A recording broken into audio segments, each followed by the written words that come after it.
емеспін. Мен 15-ші мектебінің 5-ші сынып оқушысы Балташ Фальбим. Мен «Қар қызы» кітабын 2 күнде оқып шықтым. Бұл өте қызықты кітап. Бұның қысқаша мазмұны былай: ауылда көп қар жауып, мал азығы таусылады.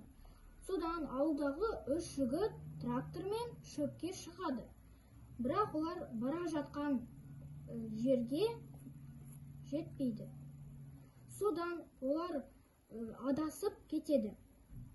Қармен алысып, олар қиналады да суықтан тоңады. Сосын олар ұйқыға кете барып, басты кейіпкерді Нұржанды түсінде қар қызы оятады. Содан бұл оқиға аңызға айналады. Бірақ мектептегі оқитын балалар бұған сенбейді. Ал мен сенемін.